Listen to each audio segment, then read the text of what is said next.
မင်္ဂလာပါခင်ဗျာကျွန်တော်ဒီနေ့ The Corner ရဲ့ podcast အစီအစဉ်မှာတွေးမြင်တွေကိုဝေမျှပေးမဲ့သူတော့ဆရာဒေါက်တာအောင်ကြီးဖြစ်ပါတယ်ဆရာဒေါက်တာအောင်ကြီးကနည်းပညာရေးရာဆောင်းပါးတွေကြပြနဲ့ပတ်သက်တဲ့ဆောင်းပါးတွေရှင်းပညာဆိုင်ရာဆောင်းပါးတွေအများကြီးရေးပြီးတော့ဆောင်းပါးပေါင်းချုပ်စာအုပ်တွေထုတ်ဝေခဲ့သူဖြစ်ပါတယ်ခင်ဗျာကျွန်တော်တို့ရဲ့ဒီ The Corner ကိုလည်းစတင်ထုတ်ဝေကြတဲ့ကဆောင်းပါးတွေအများတန်းစင်တစိုက်ပေးပို့ပြီးတော့ချင်းမြင်ခဲ့တဲ့ဆရာဖြစ်ပါတယ်ခင်ဗျာမင်္ဂလာပါဆရာဟုတ်ကဲ့ပါအခုလိုကျွန်တော်တို့ The Corner ရဲ့ podcast အစီအစဉ်ကိုအချိန်ပေးပြီးတော့လုပ်ပေးတဲ့အတွက်အထူးပဲကျေးဇူးတင်ပါတယ်ဆရာဟုတ်ကဲ့ပါဆရာကျွန်တော်တို့ရှိကိုလည်းဆောင်းပါးလေးတွေအများအားပေးပို့လို့လည်းကျေးဇူးတင်ပါတယ်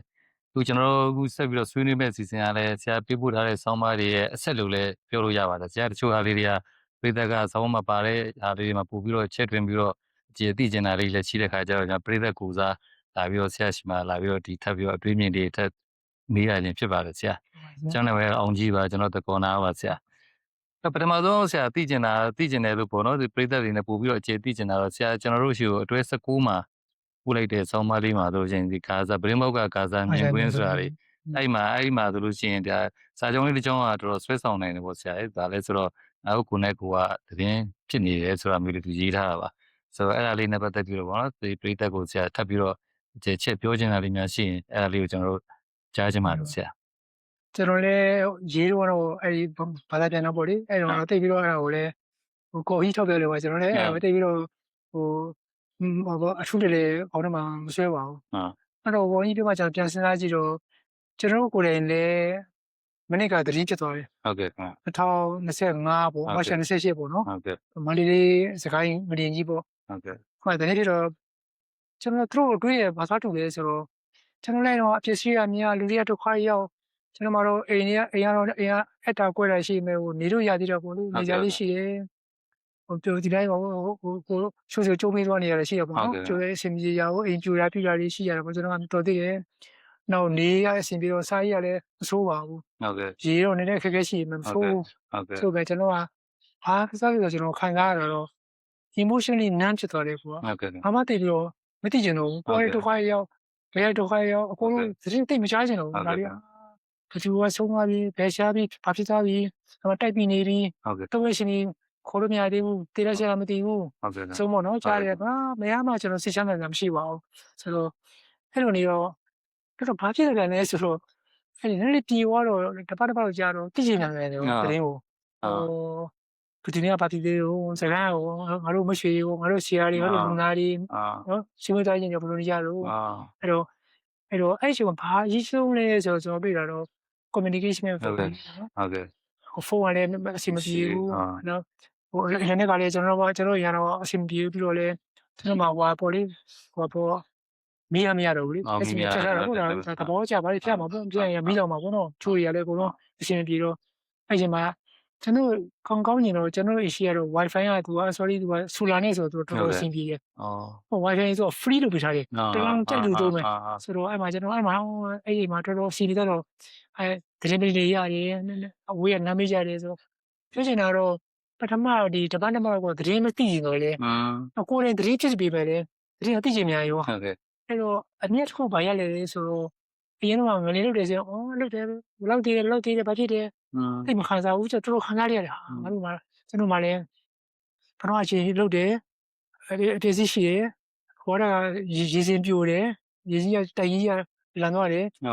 တက်ကြည့်ကြတယ်ဆိုတော့လင်းမြတဲ့ကွာဒုတိယရင်လို့တော့အပေါ်ထဲမှာဖွေးဖွေးနေတော့တော်လည်းကုန်းဆိုလည်းကုန်းနေတယ်လုပ်နေတာကျွန်တော်မှလည်းဒါလည်းပေါ်လေကျွန်တော်မှဒီ disaster တွေမကြုံဘူးလားပေါ့နော်ကျွန်တော်မှ totally unprepared ပေါ့ကျွန်တော်အဲ့တော့ဒီမှာတစ်ခုလေးမှာကျင်လာပါတယ်ဆိုတော့ကြိုရင်းနဲ့ပေါ့လေဒီလိုများငလျင်ပေးမီးပေးရေပေးဘာပေးပေါ့လေကြိုရင်းလူတွေတစ်ခါတည်းခါမှာ communication အခရာကြတယ်ဟုတ်ကဲ့နော်ဟုတ်ကဲ့အဲ့တော့ဟိုအဲ့စပါလေပါတယ်သူကလည်းလည်းဟိုအပြောတွေဖြစ်တယ်လက်နေစီဖြစ်ခိုင်းခြင်းမှာဘုံချိတ်ခိုင်းမှာသူ့ရဲ့မိသားစုရှိတယ်စစ်ချောင်းစခန်းမှာဘယ်လိုနေကြလဲသိကျင်တယ်သူသိကျင်တာပဲလေကိုယ်ရင်သတိဖြစ်နေမှာသူသိကျင်တာပဲကိုယ့်ရဲ့မိသားစုကိုနော်အဲ့တော့ကျွန်တော်ဒီမှာအဓိကမှာကျင်တာတော့ကျွန်တော်ခုနပြောတဲ့မိသားစုဆိုကျေးဇူးများတင်တယ်သူတို့ free base တာဟုတ်ကဲ့အဲ့ဒါ free ပေးထားတယ်ဆိုတော့2လဒီသူပေးထားတယ်ကျွန်တော်မှတော်တော်သုံးရတယ်ဆိုတော့လေနောက်မှမခင်ပြန်ရောလေသူတို့လည်းပြန်သိမ်းသွားတာပေါ့နော်အဲ့တော့အဲ့ဒီဖြစ်ခဲ့ရင်ကျွန်တော်မှကြိုးရင်းမှကျင်တာတော့ကိုမရှိရင်များပါခဲ့ရင်ဘာဖြစ်ဖြစ်ဖုန်းဘီလေးဖြစ်တယ်ပါရှိတယ်တော့ရှိပါလေ နော်ပတ်စံလည်းအစင်မပြေ ဟုတ်ကဲ့ခင်ဗျ ဟိုဘာနဲ့အစင်မပြေတော့လို့လည်းမရအကုန်အစင်မပြေကြတာပေါ့နော်အဲ့ဒီတစ်ခုပါအဲ့တော့ကိုယ်တိုင်တည်းဟိုကျွန်တော်ဟိုတတိယမိတာတော့ဆရာဦးအောင်တင်ရဲ့ချိုတခုနဲ့ကိုရင်ကိုယ်တိုင်ကတော့သူ့လောက်စမ်းနေတာသူမရှိဘူးဒါပေမဲ့ဟိုမှာတော့ငိုနေသေးတာဆိုတော့မိတိတော့တနာနေတယ်ဆိုတော့ကျွန်တော်အိမ်မှာကြီးကြပြောရတယ်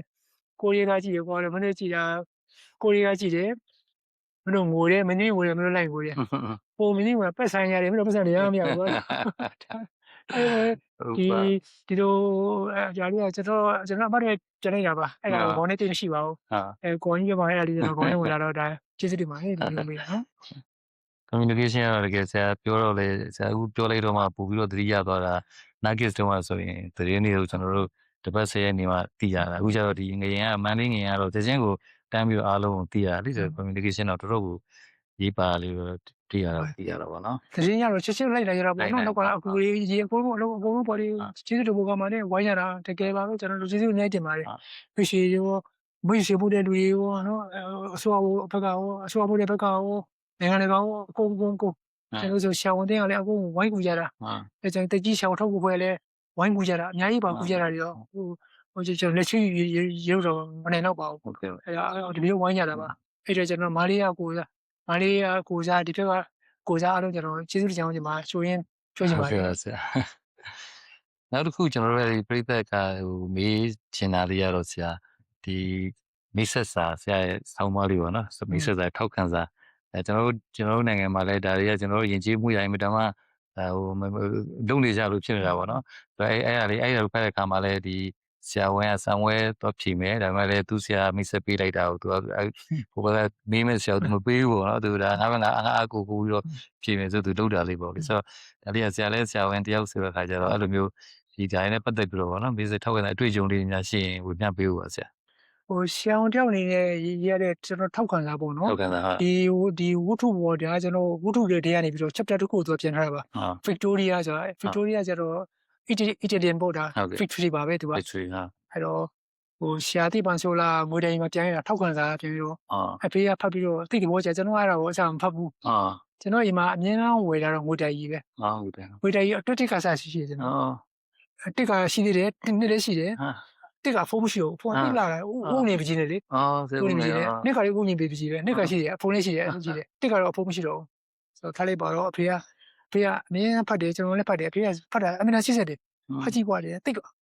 တ်ခေါင်းနေဒီဝတ္ထုရတယ်ကျွန်တော်အဲ့ဒါလေးဖတ်ကြည့်ပြီးတော့နောက်တော့ကျွန်တော်အိတ်ဆောက်ရှာလို့မတွေ့တော့တယ်နောက်တော့ကျွန်တော်တတိယရှာတော့ဟိုပြန်တွေ့ပါတယ်မတွေ့ရင်မှကျွန်တော်ဘာသာပြန်လိုက်တယ်ဒါလေးတော့တွေ့တာဒီရေးရဲ့ size က George Sava ဆိုသူက Russian ပါ Russian သူက Russia အဖြူပေါ့လေအော်တိုဝါတိုတိုင်းမှာပြေးရတာဒီကောင်တွေကသူကလည်းဟိုဇာပြီးအနွယ်လေးပေါ့သူက Royal တဲမှာသူပါတယ်ဟိုတော့တားတော့မဟုတ်ပါဘူးလူစားနေစားဆင်းနေမှာပေါ့လေသူက Naval Academy မှာသူက cadet တဲ့သူကရပြီးတော့သူကတော်သူတို့နောက်ပိုင်းသူတို့ပြေးထားတော့သူကတော်တော်ရုန်းကန်ပါတယ် George Sava ဆိုတာကျွန်တော်ကျောင်းမှာကန်ကောင်းတာပါတယ်ဆိုတော့ကျွန်တော်တို့စာရေးတိုက်ကအင်းနေစာနဲ့ပတ်သက်တဲ့အဲ့ဒီဝတ္ထုတွေအကုန်လုံးကိုကျွန်တော်တို့အင်းနေစာဌာနယူထားတယ်အကုန်လုံးဒါပြီးတော့ကျွန်တော် free ငါတိတ်လွယ်တာငါရတာလေကျွန်တော်သွားတယ်လားမှာကျွန်တော်သွားတယ်လားမှာဌာနသွားတယ်လားမှာရှိတာဝင်လိုက်ပြီးတော့ဘာမှတော့မရှိဘူးငါပြောလက်မထုတ်ပြီးသွားယူမှာကျေးဇူးတင်ဖို့ကောင်းတယ်မြန်မြန်ဆရာမကြီးအစားအဲ့မှာမမကြီးဆရာမလို့ရုံနဲ့ကျွန်တော်ဆရာမဆရာမ choice ဒီမှာဆရာမကျွန်တော်ဆရာမဆရာမလေးရှိတယ်အော်လေးဒီဆရာမကြီးအဓိကဆရာမကြီးရောသူအခုဆုံးချပါလို့ရှားလိုက်ပါတော့သူတို့တွေကျေးဇူးရှိပါတယ်အဲ့မှာသူက Safari တွေတော်များတယ်Sergeant Rome လို့ Sergeant San Francisco လို့ Joseph ကျွန်တော်ဒီနေ့ Sergeant မှာSergeant 2တော့ကျွန်တော်ပတ်ဖို့မတင်ဘူးကျွန်တော်က Sergeant ယူတာကိုယ်ရတယ်မခွဲတတ်ပါဘူးဆရာကြီးတို့နေပြောလို့ကျွန်တော်ဆရာကြီးကဆရာကြီးခွဲတယ်ငါလည်းခွဲတယ်ကွာလေအောင်ကြီးတယ်ဆရာကြီးတို့ခွဲပါလို့ငါတေအောင်ခွဲတယ်ကျွန်တော်လည်းအကြောင်းပါဘူးကျွန်တော်မခွဲတတ်ပါဘူးကျွန်တော်ယူတာSergeant ဆိုခွဲစီတော့ခွဲGlamorous ပေါ့နော်Glamour Sergeant ဆိုဒီကားတွေကိုတိတ်ဆွမ်းပြလို့ကောင်းတယ်ကျွန်တော်မကြိုက်ပါဘူးထားလိုက်ပါတော့ကျွန်တော်အဲ့ဒီဖတ်တာပြီးတော့အဲ့ဒီရှောက်ကိုကျွန်တော်ပြန်ပြီးတော့ internet ပြန်ရှာတော့တွေ့တယ်ပြီးတော့အဲ့ဒီတစ်ခေါက်မှပြန်တယ်ကျွန်တော်အဲ့ဒါအစားဆုံးပြန်ချလိုက်တာပေါ့နော်ကျွန်တော်ကျတော့ရှောင်းတယောက်နေတဲ့ထောက်ဝင်ကရေးပြရတယ်ဆိုတော့ဒါတွေကတော့ဘာမှသိမဆန်းကြပါဘူးဒီက formal လေးပါကျွန်တော်တို့ဟလာinvalid စီပင်စင်းကျွန်တော်တော့ရေးပြရတာစီပင်ဦးတွေဘာကြီးဒါတွေကဘာမှတိတ်ပြီးတော့မဆိုင်ကျင်ပါဘူး။မှတခုရှိရပေါ့ကျွန်တော်ဆရာကြီးကျောက်ကသူကအင်မန်သဘောခေါ်နေဆရာကြီးကဟို invalid ကိုသူကတနာတတ်တယ်ဆရာကြီးကပတ်ဆိုင်ရည်မဟုတ်ဘူးနော်သူကပတ်ဆိုင်ရမဟုတ်ပတ်ဆိုင်ရမဟုတ်သူကငါလည်းသူကအဲ့လိုနေကျွန်တော်ကသူ့လက်ထောက်ကျွန်တော်ကရေးရတာချွတ်ရေးစားသိမရှိဘူးကျွန်တော်ဖို့တွေရေးရဖို့တွေရေးတော့အဲ့ဒါလေးဆိုကျွန်တော်ဆရာတော်ဖတ်ပြီးတော့ပေါ်ကြီးရတယ်ခင်ဗျားဖတ်စာဖတ်ပြီးကြုတ်တော့ပင်စင်လေးပေါ်လာပြီကျွန်တော်ရေးရကျွန်တော်ကြမ်းမရတော့ဆရာပေးဆိုကျွန်တော်မှလည်းကြမ်းမမလို့ရေးနေဆိုတော့ဆရာကြီးငါတည့်ရဲ့ဒီလို invalid ရေးတဲ့အဆင့်ရောက်ပြီဆိုရင်မရေးတော့ဘူးမမေးဘူးပတ်စံတပြားမှပြကြတယ်မလို့အစိတ်ထုံးချိုက်တယ်အဲ့တော့ကျွန်တော်တို့မြေဘူးရှိတယ်ပေးရမဆောင်နဲ့ဆရာချင်းထုံးလို့တော့ကျွန်တော်ဒီစောင့်နေရင်ဒါတော့တကယ်လိုတာလေသူ့မှာတကယ်လိုတာတကယ်ဖြစ်နေတာလေအဲ့တော့တခါစီမမရဲ့ဆရာမတို့ပြင်ခင်ဒီလက်ထောက် recommendation တိတ်ကိုတော့တမိုးထားပြောမှာရှင်းနေရနော်တခါ Indian တယောက်ရှင်းလာတယ်ကလာဖွေးရောနော် Indian ပေါ့ Indian ဖြိုးရေးအဲ့ဒါက60မရှိတယ်ပေါ့55လောက်ရှိမှာပေါ့ပြင်တော့နေပြီ9နှစ်ပြင်လို့ရင်ရှာတာကိုလည်းအဆုတ်ကလည်းနည်းနည်းပွားနေတယ်ကျွန်တော်ကကြီးကျယ်မရှိဘူးဆိုင်တို့ပြင်ကသူ့ကိုလည်းပြီးကျင်တယ်ဒါပေမဲ့ဒီဆုတ်ပွားနေပြီးလို့မရဘူးတက်တယ်ပြီးလို့မရဘူးဆုတ်ပွားတော့ဆုတ်မပြီးရမှာဆိုတော့သူကခက်နေကြပြောရှာလေးဆိုငါ့ကိုကွယ်ဒီလူနာကပြီးကျင်တယ်တနာကြလည်းခေါင်းနေတယ်သူမှရေလိုရတယ် service လည်းနေပေါင်း300ကျော်ပြီသူလုပ်ခဲ့တာဆိုအော်မသူနေမပြေသူနေပြေရသူနေမပြေသေးဘူး service နဲ့ဆောင်တော့အစီလို့ရှိပြီဘာဖြစ်ဆိုဟောရှာပေးရမှာအောင်လေနော်ဟာရှာမ respectable diagnosis respectable diagnosis လူတွေရှိုးတွေယောဂတွေကျွန်တော်ရှုစားပြီးတော့ EC ဆွဲ EC ပဲကောင်းနေရော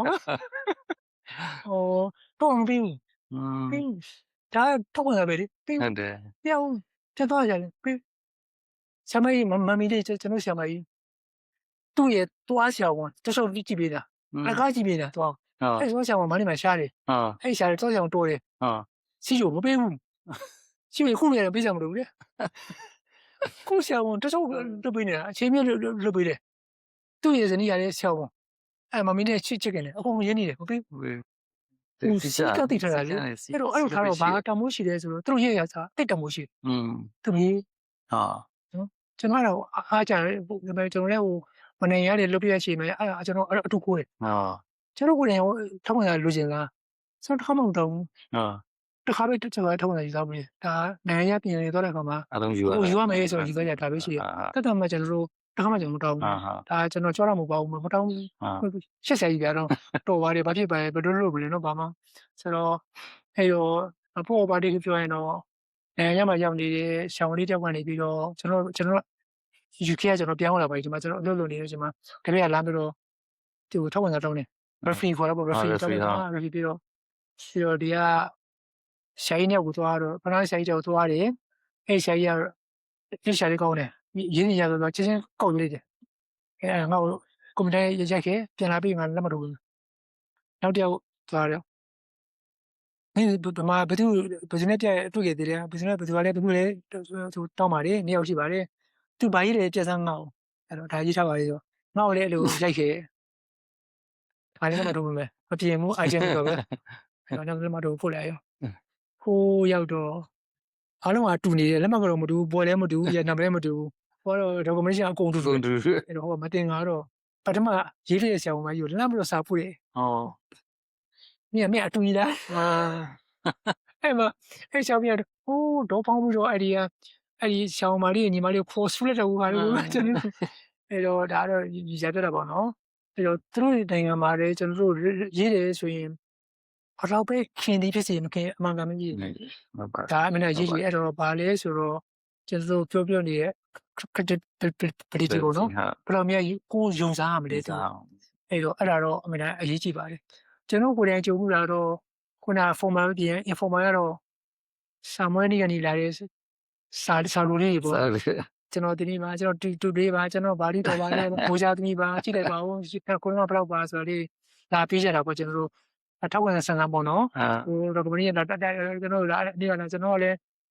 ခုနမတွေအကုန်လုံးပါတယ်ကျွန်တော်အိတ်ထဲထည့်ထားတယ်ကျွန်တော်သူရှိမှထည့်လိုက်တယ်ကျွန်တော်ဘယ်တော့မှပြန်မကြည့်ဘူး အာ ထည့်ထားတယ်တိုက်ပုံကြီးထည့်လိုက်တယ်ဆောင်းမပြင်းအကုန်ဆုပ်ပြီးတော့ကျွန်တော်ဖြစ်နေတယ် ဖြစ်တယ် အဲ့ကြားတယ်သူအောင်ရတာပါဟောဒီပါဆရာဝန်ကြီးကလည်းကိုရောပြန်ပါကျွန်တော်ဒီမှာကျွန်တော်ဆဲပန်းမပြီးဘူးကျွန်တော်ကြည့်တဲ့လူကြီးပြောလိုက်ပါနော်ကျွန်တော်ဘာမှမလုပ်ပြတာမသူအောင်တာချက်တဲ့လူရဲ့မိသားစုရတယ်ကျွန်တော်စကားပြောတော့ ဆရာကြောင့်လို့တဲ့ တောင်ကြီးကဆရာဝန်ကြီးတယောက်ခုတော့တောင်ကြီးမဟုတ်တော့ကျောင်းသားပါခုလည်းရှိတယ်မရှိကြပါဘူးတောင်ကြီးကကျောင်းပြောသူရဲ့မိုးစားသမီးလေးဆိုပြီးလက်ရှိတာဆရာကျွန်တော်ကကြည့်တော့သူ့ဟာလေးက moderation ပေါ့နော်မိုးရီကအောင်နိုင်လို့ပါလေကျွန်တော်ဆရာပြန်มาတော့ဆရာဟိုဘယ်ဆိုင်ကိုကောင်းဖြစ်ရ practical ကောင်းဖြစ်ရဆရာအောင်ပါပဲ practical လေးကိုကြီးဒုတိယဖြင့်69အောင်တာပဲမမှန်မရှိဘူး theory ကြရင်လည်းသူတို့ခေါ်ရပါလေ theory ကသူက moderation ဆိုကျွန်တော်ဟိုကအောင်ရင်ပြီးပြီကျွန်တော်ကဟိုမှာလည်း moderation တစ်ခုတော့မရဘူး ဟုတ်ကဲ့ ကျွန်တော် no ဝါခေါ်တာပေါ့ နော်ဝါနော်ဝါ အစိမ်းတစ်ခုတော့လွတ်တယ်အနီတစ်ခုမေ့ကိုမလွတ်တော့အနီဟိုမှာဘာမှမရတော့အနီတစ်ခုမလွတ်တော့ no ဝါတဏီပဲမရအောင်ဘောလုံးလို့ဆိုတော့သူ့ဟိုမှာသက်ချနေတယ်ဆိုတော့မသိလိုက်ဘူးတတ်နိုင်အဲကျွန်တော်တောင်ကြီးသွားတော့ဆရာဝန်တင်းညီတော်သွားတဲ့ခါကျတော့တွေ့တယ်ကျွန်တော်နှုတ်ဆက်လို့လဲသွားအဲ့တော့မျိုးခေါ်လေးတော့အဲ့တော့ဒါထားလိုက်ပေါ်တော့ပြောချင်တာတော့ကိုရေးတာအမှန်ကန်ရေးတာကျွန်တော်တော့ဘယ်လိုရေးတဲ့တပည့်တွေလာပြင်ဟိုတပည့်တယောက်ပြောမှာနော်တပည့်တယောက်လာပြင်မကျတော့မဲ့လင်းကနေအတိမကြသေးပါဘူးဆိုင်ပြီးတော့ဒီရုပ်နဲ့ကွာလို့မင်းပဲဖိတ်ချတော့ဘယ်လိုမရတော့ဘောနော်ဘယ်တော့အောင်တာတော့ကျွန်တော်ရှိတော့ဟုတ်ရလားပြင်ကြည့်ရတယ်ကျွန်တော်ရှိတော့ရေးပြီမဲ့တော့ဘာပြောလဲဆိုကျွန်တော်ရေးပြီးဆရာလက်မထိုးဘူးဟာရေးတာသူ့တော့ရောက်ဟာနင်းကွာရောက်ပါတော့ အရင်တော်ရင်းက ကျွန်တော်တော့ဗျာအောင်ကြောင်အဲ့ကွာလို့မင်းဆရာကြီးရေးတာပါလေကွယ်လို့နှစ်ပြန်လာခဲ့ပါဆရာကြီးအောင်ရေးပြပါမယ်မစစ်ချပါလို့နော်သူတို့ဒီမှာအတွေ့လျှောက်ကြတယ်ကျွန်တော်တို့ဒီပါတဲ့နိုင်ရသွားရင်လည်းဒီမှာတွေ့ရှင်နေ NGO ပါလို့ရှင်နေတော့ရေးရကြပါလေတော့မခိုင်းရင်ပါဘူးဒါပေမဲ့အဲ့လိုလူပါလေးရှိသေးတယ်အစိုးပေါ်လေးစုံပေါ့နော်အဲ့တော့ကျွန်တော်တို့စာပေလောကမှာလည်းအဲဒီထောက်ခံစာရေးအမှားစာမိတ်ဆက်စာရေးတော့ဝချက်စာလို့ရေးတာရှိတယ်လေဒါအမှားစာရေးပဲကျွန်တော်ကဟိုစာရေးရှာတော့ဗမာသိကြီးကျယ်မှုတော်များလဲအမှားစာတော့ကျွန်တော်အတော်ရေးရတယ်ကျွန်တော်25ဆောင်ရေးပြီးအမှားစာအဲ့မှာညင်းတာကျွန်တော်တစ်ယောက်ကျွန်တော်ညင်းမှုတယ်ကျွန်တော်ပြောတယ်လိုက်ကျွန်တော်မရေးချင်ဘူးဟိုရေးတယ်ပါမဟုတ်ဘူးခမရအဆင်မပြေဘူးဘာသာပြန်ထွက်တာပြီးတော့စီးပညာတွေပါနေတယ်အလွဲတွေပါနေတယ်ဆက်တင်ရတဲ့ UK ဆက်တင်သူကယူထားတာစစ်တင်မှာဒါတွေမရှိဘူးဘလို့မှပြောလို့မရအောင်ကျွန်တော်ညင်းလို့ရတယ်ခေါ်တဲ့လူကစာရေးဆရာကျွန်တော်လည်းတော်တော်ရင်းနှီးပါတယ်သူကတနေ့မှာဆုံးရတာပေါ့လေသူကအမခံခေါ်တာလားမကျွန်တော်တို့ကစဉ်းစားကြည့်ဘလို့မှသူကအဆင်မပြေဘူးသူလေဖြတ်တဲ့ကြောင်းသူကရေးထားတယ်ဆရာလေဖြတ်စာအုပ်တွေကအများကြီးရှိနေပြီဆရာရေးရင်ဆရာကိုယ်တိုင်လေဖြတ်တုံးကအတွေ့အကြုံလေးခန်းစားမှုရေးပါဆရာဝန်လေးဆရာပေါ်ဆက်ဆံမှုဆရာဘကျူပဲမရှိသေးရင်ဘလို့လုပ်ပေးဖို့မိသားစုဘလို့ဆောက်ရှောက်ဖို့နော်ဘာလေးကသူ့ဘဝပြောင်းသွားတာဘာလေးဘလို့လေးပြောလို့သူ့မှာစိတ်မကောင်းဖြစ်ရတာဘလို့ကျတော့အားတရတာဒါမျိုးကြီးမကောင်းဘူးလားဒါအဲ့ဒီ stock ကိုကျွန်တော်မသိဘူးလေဟိုတည်းကဒီတိုင်းဘာလို့ဒါတွေကညားလာပေါ့ဗျာရေးတာညားလာပေါ့ဆရာသူ့က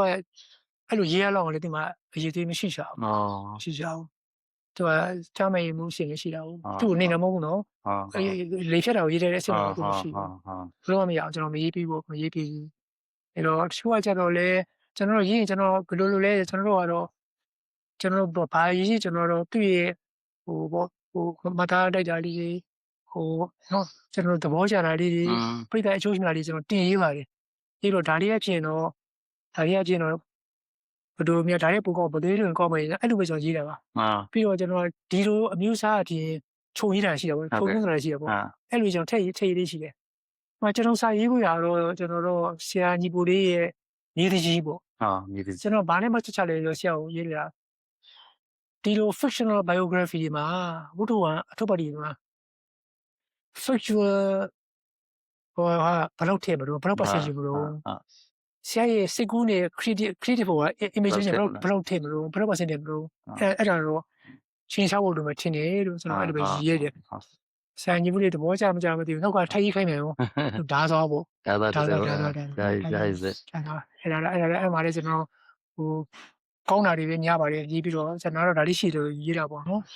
ရချိုလုံးနေဒါလည်းထက်လုံးနေ ကျွန်တော်တို့ငပြာကြီးရွာသွားရတယ်ငမြာကြီးရ ရှိတော့ကျွန်တော်ကိုတော့တောင်းပါကျွန်တော်ငပြာရှိဆိုငပြာကြီးရွာဘသူရွာမြို့လဲဆိုအဲ့ဒါဘသူရွာလဲဆိုတော့ကျွန်တော်မျက်စိဆရာတော့ဟိုအဲ့ဒီမှာပြေဝင်တော့ပြန်လုံတော့ပါပြီ ဟာ ဆရာတော်ကသူ့မှာဆက်ဟောပြောဖို့ခေါ်ကျွန်တော်ရဲ့ဆရာကြီးဘူးနဲ့တွားလာ အော် ကျွန်တော်ရှေ့မှာဟောတာတော့အဲ့ဒီနေရာဟောတာတော့အရင်နေ့ကဟောတာတော့တိမြင့်ဆရာလေးပေါ့လေ ဟာ ရောင်ဝက်ဆရာလည်းပါတယ်ဘီလူကလည်းပါတယ် အော်ပေလူက ကျွန်တော်ရှေ့မှာတော့ကျွန်တော်နေမှာကျွန်တော်ရဲ့ဆရာကြီးဘူးလေးနဲ့နှစ်ယောက်ထဲပါ ဟာ အဲ့ဒီကဥမနောဟရာဆိုဥမနောခေါ်တာပေါ့လေသူကဆက်ကြည့်တယ်မူပါ ဟာ ဆရာတော်ကဘုန်းကြီးဦးစင်းကသူကတော့လာရီဆိုင်နဲ့သူကဘွဲရမှာသူကဘုန်းကြီးကိုစားတာ ဟာ စာလေးဆိုပါတယ်အခုလက်ရှိမှာလည်းနေ့စစ်ကြမှာသူကဆက်ကြည့်တယ်မူဥမနောက ဟာ ကြိုက်တယ်ဗျာတဲ့ဒါသွားနေပြိုင်စီရေးလူတွေကြိုက်တယ်ဗျာတဲ့အမရေးလူကြိုက်တယ်ဗျာအဲ့လိုပြောဦးတယ်နောက်တစ်ခုကတော့ကျွန်တော်နောက်ဆုံးရေးတဲ့အမှာစာကတော့ရှင်မင်းဖွေးရဲ့ပင်လေပေးရတော့ကလေးဆိုတာ ဟာ အဲ့ဒါတော့ဆရာနေဝင်းမြင့်နဲ့ဆရာမဒေါက်ခင်ထူးရဲ့ ဟုတ်ကဲ့ သမီးပေါ့လေ အော် နောက်ဆုံးကကျွန်တော်တို့ချစ်ခင်နဲ့ကျွန်တော်နဲ့အမြဲတမ်းရွှေရည်မျိုးတို့နေကြတာပါအမြဲတမ်းရင်းနှီးပါတယ် ဟာ ဒီကလေးမလေးလည်းပြောရင်တော့ကိုဘာမှမသိဘူးဘိုက်ထဲကကျွန်တော်စတည်ရတာ အော် ကိုရှိတဲ့အဆောင်တွေကျွန်တော်တည်နေတယ် အော် အဲကျွန်တော်ဖော်ရီဝိုင်းကြည့်ရတယ်ကျွန်တော်တို့ဝိုင်းရပြီးတော့မွေးလာတော့လေကလေးဆောင်ကကျွန်တော်မရှိတွေပဲဆရာ